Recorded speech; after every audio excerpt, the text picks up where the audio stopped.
نحمده ونستعينه ونستغفره ونصلي على رسوله الكريم أما بعد محترم শ্রদ্ধাভাজন ইমাম সাহেব,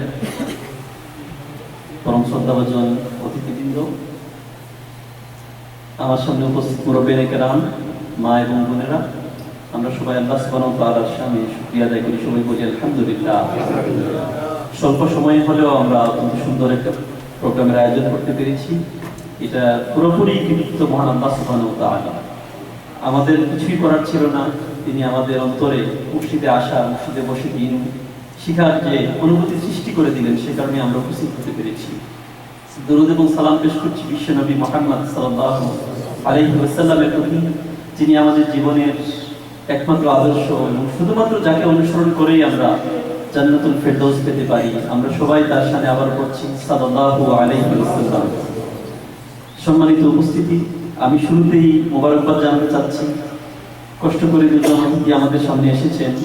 ডাক্তার সাইদুর রহমান চৌধুরী ভাই, যিনি আমাদের আজকের প্রধান আলোচক ছিলেন, আল্লাহ সুবহানাহু ওয়া তাআলা ওনাকে কবুল করেন, ওনার দরজাকে আরো বাড়িয়ে দেন এবং কষ্ট করে আমাদের মাঝে উপস্থিত হয়েছেন। কাল কিয়ামতের ময়দানে এই কষ্টটাকে যাতে ওনার নাজাতে ওসিলা করে দেন, আমরা সবাই সেই দোয়া করি। এবং আমরা ইনশাআল্লাহ ভবিষ্যতে যখন ওনাকে আবারও আমাদের মাঝে পেতে চাই, ইনশাআল্লাহ উনি ইনশাআল্লাহ আবারও আমাদের ডাকে সাড়া দেবেন। তো আমি ওনাকে মোবারকবাদ জানাচ্ছি কাজীবাউল মসজিদ এবং কমিউনিটি সেন্টারের পক্ষ থেকে। হাফিজ জাকির উনি চলে গিয়েছেন, ওনাকে আমরা আন্তরিকভাবে মোবারকবাদ জানিয়েছি। আমরা মোবারকবাদ জানাচ্ছি ITV 24 কে, ইসলামিক টিভি 24 আমাদের অনুষ্ঠান সরাসরি সম্প্রচার করছে এবং আরেকটা লিঙ্ক আমাদের প্রোগ্রামটা সরাসরি সম্প্রচার করছে। আমরা ওনাদেরকে আন্তরিক মোবারকবাদ জানাচ্ছি। মোবারকবাদ জানাচ্ছি আপনারা যারা এসেছেন কষ্ট করে, আসলে অনেক কষ্ট করে বৃষ্টি ভেজা সন্ধ্যায় এসেছেন। এটা আল্লাহ সুবহানাহু ওয়া তাআলাই আপনাদের জাযা হয়ে যাবেন ইনশাআল্লাহ। আমরা সেই কামনাই করছি, প্রত্যেককে আল্লাহ যথাযথ জাযা দান করবেন ইনশাআল্লাহ। সম্মানিত উপস্থিতি, আমরা অনেক বেশি আলোচনা শুনেছি। আসলে আলোচনাটা সবসময় শুনি, এই মসজিদ হচ্ছে সবসময় আলোচনা হয়, কিন্তু আলোচনা তখনই আমাদের উপকারে আসে যখন আমাদের জীবন এটা নিয়ে চিন্তা করবো, একটু অগ্রসর হওয়ার চেষ্টা করবো, একটু মানার চেষ্টা করবো। তো আমরা এই কামনা আল্লাহ সুবহানাহু ওয়া তাআলার কাছে করছি, যাতে আমরা এখন থেকে রাসূল সাল্লাল্লাহু আলাইহি ওয়াসাল্লামের এই হাদিসটা অনুসরণ করার চেষ্টা করব। রাসূল কারীম সাল্লাল্লাহু আলাইহি ওয়াসাল্লাম বলেছেন, ধ্বংস তার জন্য যা আজকের দিনটা গতকাল থেকে উত্তম হলো না।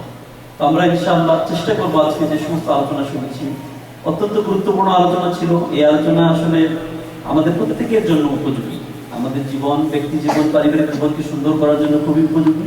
আল্লাহ সুবহানাহু ওয়া তাআলা আমাদের কালকে ভবিষ্যৎকে যাতে আরো সুন্দর করে দেন। সম্মানিত উপস্থিতি, আপনাদের সকলের জন্য ডিনারের ব্যবস্থা আছে। আপনারা অবশ্যই সবাই প্যাকেট ডিনার আপনারা নিয়ে যাবেন। আমাকে বলা হয়েছিল যে অ্যাটলিস্ট একজন সাহাবীর জীবনী থেকে প্রতিটা প্রোগ্রামে কিছুটা বলা হয়। সময়ে আমরা ইনশাআল্লাহ এখনই নামাজ আদায় করব। তো আমি সেটা বলতে চাচ্ছি না, আমি ওমর রাদিয়াল্লাহু আনহু জীবন থেকে ছোট্ট একটা ঘটনা আপনাদেরকে বলি। এখানে একটা জুমার খুতবা নিয়ে ঘটনাটা বলেছিলাম, স্মরণ করিয়ে দিচ্ছি। এটা হচ্ছে হাদিস মুসলিম শরীফে এসেছে। ওমর রাদিয়াল্লাহু আনহু একজন খুতবার মিম্বরে দাঁড়ানো ছিলেন, হঠাৎ করে তিনি কেঁদে দিলেন। তারপর একটু পরে তিনি আবার মুচকি হাসলেন। ওনার সামনে যারা উপস্থিত ছিলেন ওনারা বললেন, হে আমিরুল মুমিনিন, আপনি হঠাৎ কাঁদলেন, আবার হাসলেন কেন? তখন সাইয়্যিদিনা ওমর রাদিয়াল্লাহু আনহু তিনি বললেন যে আমি কেঁদেছি এই কারণে, যখন আমরা জাহেলিয়াতে ছিলাম, যখন আমরা ইসলাম কবুল করি নাই, তখন আমরা এত বোকা ছিলাম, এত খারাপ ছিলাম যে নিজ হাতে আইডল পুতুল বানিয়ে ওদের ইবাদত করতাম। তো আমার জীবনে একটা ঘটনা মনে পড়ে গেল। আমি এক জায়গায় যাচ্ছি পূজা করতে, তো ওনার কাছে কোনো পুতুল নাই, আইডল নাই, কি নিয়ে যাবেন? ওনার কাছে কিছু খেজুর ছিল খাওয়ার জন্য। খেজুরগুলো তো একটু আঠালো জিনিস, খেজুর দিয়ে একটা মূর্তির মতো তৈরি করলেন। মূর্তি তৈরি করে এটা নিয়ে উনি পূজা করতে চাচ্ছিলেন। অনেক দূরে এক জায়গায় যাবেন, প্রতিমধ্যে ওনার খাবারও নাই। আপনারা জানেন যে আরবের কোনো খাবারও তেমন ছিল না তখন। উনি খেজুর খেতে খেতে হাত পা মুখ সব খেয়ে ফেলছেন। গন্তব্যে পৌঁছার আগে ওনার মূর্তিটা উনি খেয়ে ফেলেছেন। তো এই কথাটা ওনার মনে আসলো যে আর এত ভয়, এটা হাসির কারণ। কেন হাসলেন? এই কারণটা হচ্ছে এটা, তিনি বললেন এত বোকা ছিলাম আমরা যে এরকম নিজের হাতে তৈরি করে এদের ইবাদত করতাম। কিন্তু আল্লাহ সুবহানাহু ওয়া তাআলা দয়া করলেন, মুহাম্মদ সাল্লাল্লাহু আলাইহি ওয়াসাল্লামকে নবী হিসেবে পাঠালেন, আল কোরআন দিলেন আমাদের গাইডেন্স। এটার মাধ্যমে আমরা আজকে মুসলমান হয়েছি, আমরা সত্যের দিশা পেয়েছি।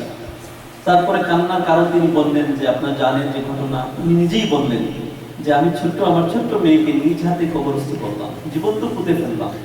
ওটা তোমার মনে আসলো কত বর্বর ছিলাম আমরা, আমাদের কোনো বিবেক ছিল না। নিজের মেয়েকে আমি নিজ হাতে মাটিতে পুঁতে ফেললাম, মেরে ফেললাম। হঠাৎ আমার এটা মনে আসলো, ইসলাম আসার পর আমরা এই সত্যটা জানলাম, এটা করা যাবে না। সম্মানিত উপস্থিত, ইনশাআল্লাহ আমার কাছে মোরাদের জীবনের বেশ কয়েকটা ঘটনা ছিল, সুযোগ হলে আপনাদেরকে জানাবো। এবং আশা করি আপনারা অনেকেই জানেন, ওনারা হচ্ছেন আমাদের প্রেরণার উৎস। ওনাদের কাছ থেকে ইসলামের বিভিন্ন জিনিস আমাদের শিখতে হবে। ওনারা রাসূলুল্লাহ সাল্লাল্লাহু আলাইহি ওয়াসাল্লামকে নিজেরা মেনেছেন, কিভাবে মেনেছেন সেটা হাদিসের গ্রন্থ থেকে পাওয়া যায়। ইনশাআল্লাহ আমরা নেক্সট যে প্রোগ্রাম হবে আগামী মাসে, ইনশাআল্লাহ আমরা সেখানে চেষ্টা করবো যে সাহাবাদের জীবন থেকে, অসংখ্য সাহাবায়ে কেরাম রাসূল করিম সাল্লাল্লাহু আলাইহি ওয়াসাল্লামের সান্নিধ্য পেয়েছেন, ওনাদের জীবন থেকে আমরা প্রতিটা প্রোগ্রামে একজন সাহাবার জীবন থেকে কিছু ঘটনা বলার ইনশাআল্লাহ চেষ্টা করব। আশা করি আমরা প্রত্যেকেই উপকৃত হব।